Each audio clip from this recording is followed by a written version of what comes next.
7h15, hoje dia 13 de março. Um grande abraço para você que está nos acompanhando pela Rádio NN, também pelo nosso canal no YouTube, o NN Play. Uma pausa nas informações e nas notícias do Comando 91 para trazer informações do esporte, principalmente, claro, do que rolou nesta quarta-feira de futebol, que foi muita bola rolando. Aqui no futebol alagoano teve Copa Alagoas, né? Teve Copa do Brasil, primeiro jogo da final do Campeonato Carioca, e também tivemos Libertadores e mais uma vez, acesso negado. Corinthians eliminado pela terceira vez na pré-Libertadores. De 4 que jogou pré-Libertadores, o Corinthians, meu Deus, foi eliminado em 3. Mas já eu falo sobre isso, que hoje tá um dia lindo para falar de resultados do dia anterior. Vamos trazer informações do Asa, que venceu ontem a equipe do Muricy por 2-1. Não tinha mais chances nem pretensões, era só para cumprir tabela. Agora tem uma coisa, viu? O Muricy foi garfado no estádio Coraci da Mata Fonseca. Mas quem vai trazer informações do Alvinegro é o nosso repórter Eduardo Cardial. Ok, beleza, tranquilo, bom dia, tô chegando, tô na área, trazendo informações da Agremiação Esportiva Arapiraquense, que jogou ontem a sua última partida da Copa Alagoas, e a equipe se despediu na competição ontem, vencendo o Muricy por 2-1 no estádio Coraci da Mata Fonseca. O Asa que jogou com um time alternativo. O técnico Raniel Ribeiro estava sentado no banco de reservas, observando o desempenho da equipe. Seu auxiliar técnico estava comandando o time. Fez uma partida até consistente, sem nenhum perigo de sofrer gols. Aliás, até teve alguns lances perigosos da equipe do Muricy. Teve, inclusive, no meu entendimento, 2 pênaltis que não foram marcados para a equipe da Zona da Mata. Só que o Asa não tem nada a ver com isso. O Asa foi lá, fez a sua partida, fez os seus gols e saiu de campo com mais 3 pontos. No entanto, o Asa já não tinha mais possibilidades nenhuma de classificação quando entrou em campo ontem. Então, se despediu da Copa Alagoas. Agora, todas as atenções 100% voltadas para o jogo de sábado.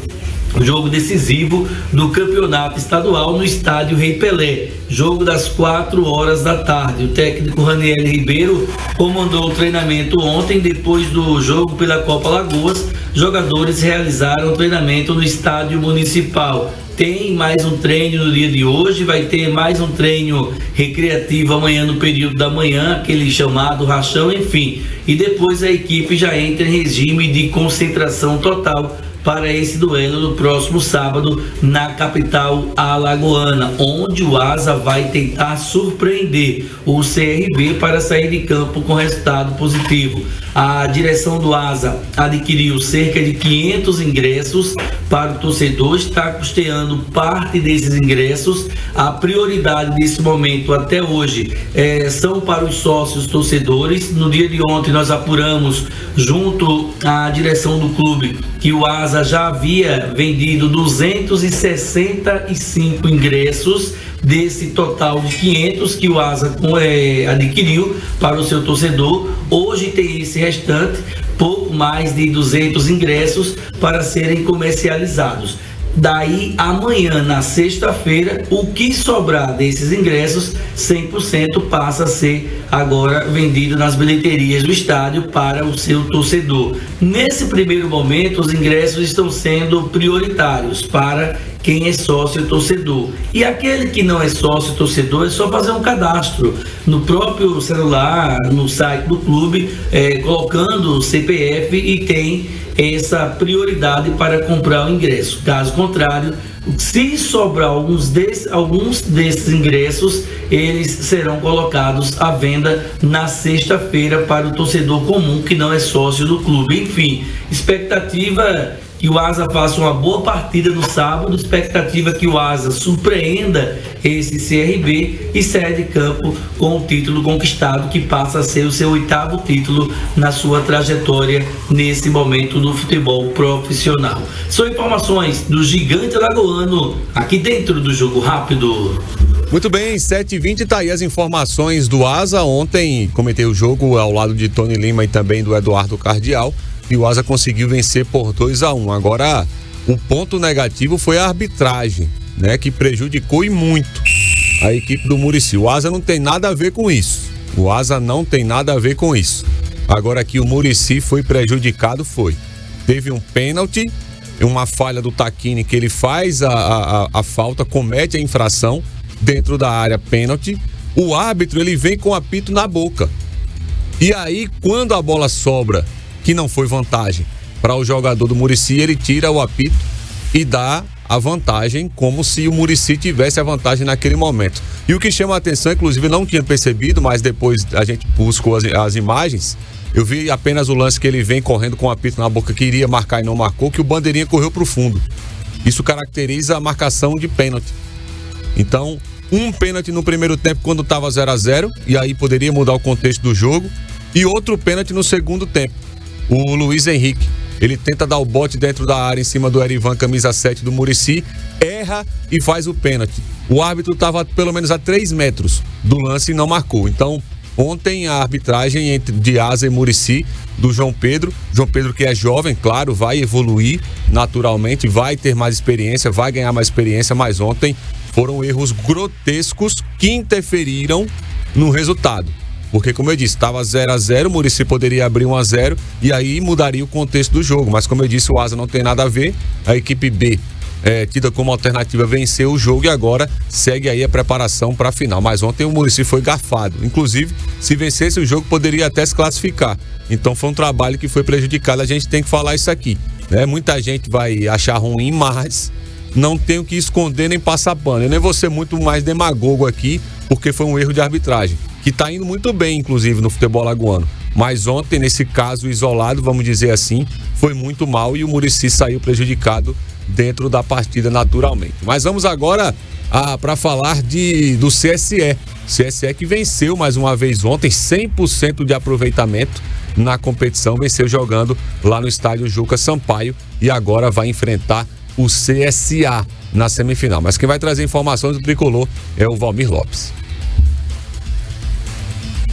Um grande abraço para você, André Áviles. Bom dia para os amigos que acompanham o Jogo Rápido na manhã desta quinta-feira, trazendo as informações do Clube Sociedade Esportiva CSE, que voltou a campo na noite de ontem no estádio Juca Sampaio, derrotando a equipe do Dimensão Saúde pelo placar de 4-1. 2 gols foram marcados através do atacante João Pedro, o Galeguinho como queiram. Jogador João Cabral também marcou um gol para a equipe tricolorida e mais um gol surgiu em uma jogada em que os atletas do Dimensão Saúde acabaram se chocando e aí a bola acabou entrando. Placar final, 4 para o CSE, 1 para a equipe do Dimensão Saúde. Foi um jogo bastante movimentado, onde o técnico Carlos Eduardo Parreira teve a oportunidade, inclusive, de testar outros atletas que estavam retornando de lesões, atletas que não estavam também participando em partidas anteriores. Com isso, CSE encerra sua participação nesta primeira fase da Copa Alagoas com 100% de aproveitamento. Somou cerca de 18 pontos em 6 partidas realizadas até o presente momento. Agora, a expectativa é para a sua participação no mata-mata, ou seja, nesta sequência da competição, quando o CSE vai no próximo domingo para Maceió, no Repelé, enfrentar a equipe do CSA na primeira partida pela semifinal. Segundo jogo será no domingo, dia 23 de março, às 16 horas, no estádio Juca Sampaio, aqui em Palmeira dos Índios. Mesmo sabendo o potencial da equipe do CSA, mas a equipe do CSE vai para a capital alagoana para tentar fazer um bom resultado e retornar para fazer a festa aqui em Palmeira dos Índios. É dessa forma que a equipe volta a trabalhar na tarde desta quinta-feira no estádio Juca Sampaio, aqui na cidade de Palmeira dos Índios. Portanto, CSE vence Dimensão Saúde por 4-1. Líder absoluto no seu grupo, 18 pontos, agora se prepara para enfrentar o CSA na primeira partida da semifinal. De Palmeira dos Índios, com informações do CSE, reportagem Valmir Lopes. Muito bem, 7h25 e agora vamos sair de Palmeira dos Índios para ir direto a Maceió para trazer o comentário de hoje de Viderlan Araújo.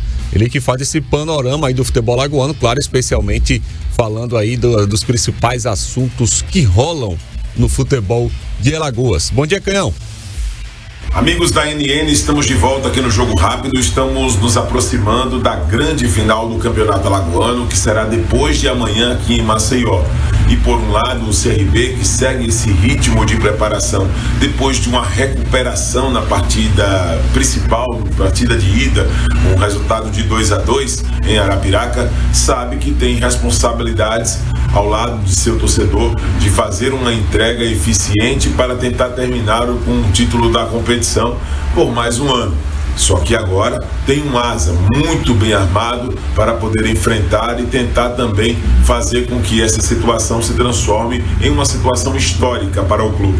O asa que nos últimos 4 anos enfrentou o CRB e perdeu os jogos da decisão, perdendo o título alagoano consequentemente, mas agora deixa essa situação em aberto para domingo, para no sábado no estádio Rei Pelé, esse processo ser disputado e à altura daquilo que o torcedor espera. É óbvio que as equipes têm seus pontos fortes. A estratégia de jogo será muito importante, armada pelos técnicos, baseado nos pontos de fragilidade que suas equipes apresentaram nesta primeira partida.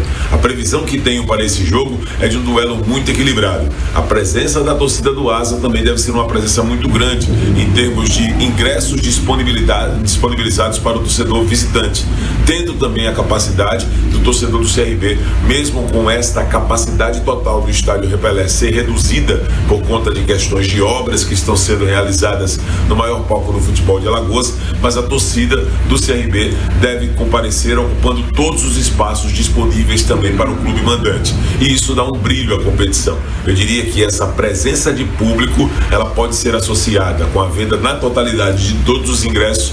Eu diria que isso também tem acesso e referência, associação ou total condição em ser dentro daquilo que foi disputado o jogo, considerado em parceria com o resultado. Eu diria que isso foi fundamental para fazer com que nesse cenário de definição o torcedor se sinta motivado para ir para o estádio Rei Pelé no próximo sábado acompanhar esta decisão. Não tem hoje com o clube em vantagem, não tem favorito, e é isso que acaba sendo fundamental, colocar essa final do Campeonato Alagoano em evidência com esse cenário indefinido para o campeão em 2025. À noite nós estaremos de volta no Futebol Show. Segue você no Jogo Rápido dentro do Comando 91. Muito bem, 7h28, tá aí o comentário de hoje do Viderlan Araújo. E agora trazendo informações do giro do placar esportivo. Eu estava esperando por esse momento nesse programa de hoje, nesta quinta-feira, pós-quarta-feira de Libertadores. Mas antes disso, vamos falar da Copa Alagoas. A Copa Alagoas ontem quase que eu acerto o placar de Penedense e Céu. Eu falei que ia ser 8-0, mas foi 8-1. E me perdoe, eu não estou afirmando, não estou insinuando, mas algumas situações desta Copa Alagoas, não vou falar desse jogo não, mas desta Copa Alagoas, se investigar direitinho, para bom entendedor minha palavra basta, viu? Porque tá muito na cara, mas vamos lá. Asa 2, Murici 1, teve empate de CSA e Zumbi 0-0. O Coruripe venceu o Guarani de virada, inclusive por 2-1, e o Céu ontem venceu Dimensão Saúde por 4-1. Com isso, está definida as semifinais da Copa Alagoas. Eu vou trazer aqui já com datas definidas também para acontecer. A FAF já informou ontem. Então, para você, torcedor do CSA, o jogo de ida contra o CSA acontece no Rei Pelé, domingo, lá em Maceió, claro, dia 16, agora já no fim de semana. E o jogo de volta no Juca Sampaio, domingo também, só que no dia 23, às 18 horas, lá em Palmeira dos Índios. Já a outra semifinal, Coruripe e Penedense, jogo de ida também já no domingo agora, dia 16, às 16 horas no Gerson Amaral. E a volta dia 23, às 16 horas, no domingo, lá no estádio Alfredo Lins. Então são as semifinais aí da Copa Alagoas, já com horários e datas definidas. Ontem também tivemos pelo Campeonato Carioca o Flamengo vencendo e tendo essa vantagem, né? Iniciando com vantagem contra a equipe do Fluminense. O Flamengo venceu por 2-1. É o Flamengo. É o Flamengo. Os dois times voltam a se enfrentar no fim de semana. Destacando também a Taça Libertadores. Agora era esse resultado que eu queria trazer. Corinthians 2, Barcelona 0. Só que o Barcelona o Corinthians não conseguiu tirar a vantagem do Barcelona no primeiro jogo, que foi 3-0. E aí foi eliminado na pré-Libertadores de novo. É a terceira vez que o Corinthians sai na pré-Libertadores. É o time brasileiro com mais eliminações na pré-Libertadores. E como diz Fábio Sormani, acesso negado. Corinthians, quando chega na catraca da Conmebol, o acesso é negado. Porque, a tradição na Libertadores é igual a minha vontade de parar de tomar cerveja. Nenhuma. Ai, meu Deus. Desculpa aí, pessoal. É porque eu fico muito feliz com a coisa dessa. Aí numa dessa o Corinthians vai ganhando o Palmeiras na final do Paulistão e os caras encarcam. Mas é isso aí, né? Futebol é zoeira, então vamos lá. Ontem também teve Copa do Brasil, né? Outras definições, inclusive, na terceira fase, melhor dizendo. O Náutico venceu o Vitória por 2-0 lá no Barradão, viu? Foi lá no Barradão. O Náutico que vinha aí muito mal, inclusive, no início da temporada, mas conseguiu tirar o Vitória, que é time de primeira divisão da Copa do Brasil. O Grêmio venceu mais uma vez nos pênaltis, e o Grêmio, eu vou dizer uma coisa, estava vencendo por 3-2 e no último minuto, o lateral direito, o João Pedro, ele deu uma pichotada, meu irmão. Foi tentar tirar a bola de esquerda pra frente, a bola foi pra trás, no último minuto. Mas o Grêmio conseguiu classificação nos pênaltis. Quem tá classificado também é o Operário, que fez 1-0 na Tombense. E aí, 3 decisões dos pênaltis. O Maracanã, que venceu o Ceilândia. Maracanã, que inclusive vai fazendo história, né? Chegando aí à terceira fase da Copa do Brasil. O Retrô venceu e tirou o Atlético Goianiense nos pênaltis ontem. E também quem venceu nos pênaltis foi o Ceará, o Confiança. Agora o Confiança deu mole, porque vencia por 2-0 e perdeu aí a sua classificação nos pênaltis. E quem venceu também foi o Capital. O Capital venceu por 3-1 o Porto Velho do Marco Aurélio. Em um dos gols, inclusive nós temos o gol aí, nas redes sociais do Capital, o clube já postou o Dezinho Arapiraquense. Ele fez o terceiro gol, inclusive, vocês estão acompanhando aí a jogada. O Dezinho, ele faz o desarme, consegue fazer o desarme, arma a jogada e finaliza a jogada. Isso, é o Marcelo Cabe, o Dezinho, que faz esse gol aí, o terceiro gol do Capital. O Capital está classificado para a Copa do Brasil. O Dezinho, que era arapiraquense, inclusive, né? Surgiu no CSE, ele foi profissionalizado no CSE, irmão do Lequinho, um grande amigo meu também. Então o Dezinho fazendo muito sucesso, inclusive lá no Capital. Onde chega é titular. O Dezinho, onde chega é titular, onde chega consegue acesso, onde chega consegue ser campeão em vários momentos, consegue classificação em Copa do Brasil. Ele só não serve para Arapiraca. Para Arapiraca ele não serve não, que disseram que ele era muito franzino e pequeno. Mas vamos lá. Parece muito o Ailton Alves está falando aqui que o Dezinho tem as características dele, né? Rápido, inteligente, do lado direito, ocupa espaço, né? Faz gols, né? Quem mandou um recado pra você, e aí, grande abraço pra ele. Acabou o jogo ontem, eu passei lá no cantinho do Asa e falei com o Chico Maranhão e a Bia Maranhão, que inclusive estão acompanhando o programa já. O Chico tá perguntando por que você não foi mais lá. Aí o Tom não fala mais dele, né, Chico? Aí o Chico perguntou, será que é porque o Flamengo tá batendo demais no Vasco? Porque tem 32 jogos aí que o Vasco só ganhou 2. Aí, Chico, fiz a pergunta. Quando acabar o jogo rápido, o Ailton Alves responde, mas faz tempo mesmo. Grande abraço para você que está nos acompanhando e eu finalizo aqui as informações do Jogo Rápido. Voltaremos a falar de futebol às 19 horas. E eu cheguei aqui na rádio hoje, de longe, lá no portão, escutei um choro comovente. Aí quando eu percebi era o Gilberto Júnior, chorando porque o Corinthians foi desclassificado. Até mais, boa noite. Às 19, aliás, bom dia, rapaz. À noite eu volto às 19 horas para falar de futebol. Grande abraço, bom dia para você.